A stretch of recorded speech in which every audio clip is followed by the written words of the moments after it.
Hello. Well, recap what we did to the Native Americans out of history books for a long time. And now that we're teaching it again, have you ever looked into the Trail of Tears? Just imagine if someone conquered America and made us move 1,000 miles west on barefoot because they don't want us there. That's what happened to the Indians. What the U.S. government did to the Native Americans was very sad. It caused thousands of them to die. We changed their whole culture and it affected how they live for the rest of their lives. America wanted to expand to get more money, and the problem was the Indians already owned the land. To get them out, they had to move them. They couldn't just stay. Actually, Indians and white people lived together for many years, but eventually they were scared of them and they just wanted them out for more money.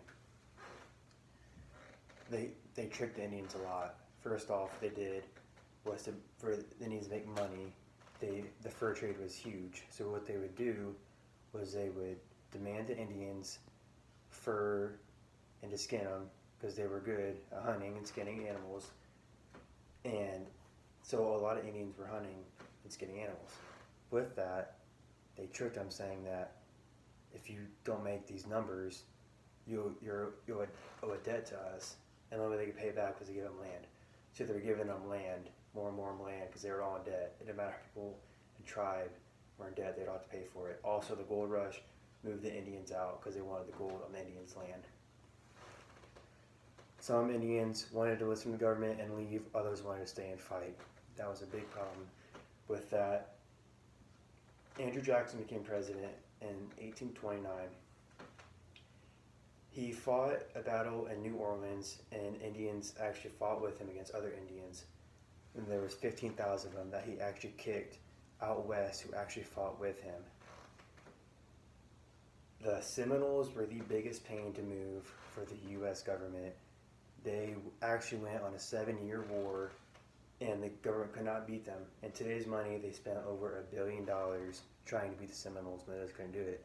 They were just only battles with them. So eventually, they just paid them a huge amount of money for them to move out of Florida so they could have Florida. With the Cherokee migration, it started in 1838. Only 2,000 of them left at first, but then afterwards, they went in with soldiers to get the other ones to move.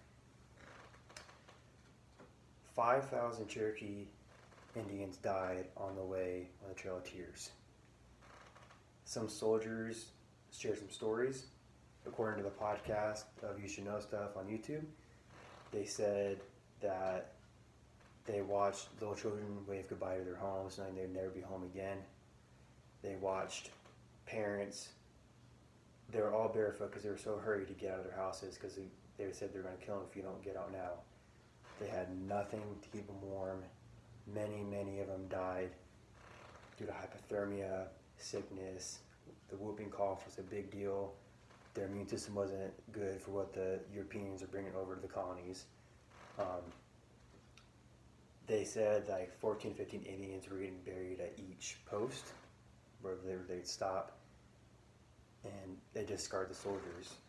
The first group to do the migration was a Choctaw, and a reporter asked the chief what it was like to go through that trail, and he said it was just filled with tears and death, and that's where the Trail of Tears actually got its name. So after the Cherokee got moved all the way across Mississippi, they started making schools for them to get them more civilized, or as a white person basically. They were enrolled into schools. They actually did very well in school. They were learning English when they were really using their language for the longest amount of time, but they had to learn English because the government said so. They were doing so well in school that white parents actually noticed, and they started enrolling their own kids to the Cherokee schools because they were doing so good. They were going to college. In 1890, they made their own school for them in Pennsylvania, but with that, they were also changing them into white people, basically. They were getting their hair done like white people. They started naming their Indians like white names, just absolutely destroying their culture. They said it was called the Golden Era for the Indians, but many Indians disagree with that because of how much their culture was actually changing. They were actually getting very good money. They were being farmers, and they're doing good profit off of that. But many times, the U.S. government made them be farmers because they would get more land if they were farmers instead of hunters, because you need more land to hunt than you would to farm. They would have really good wealth, but then during the Civil War, they were building railroads to their territory, and it was destroying that for them. They also fought in the Civil War.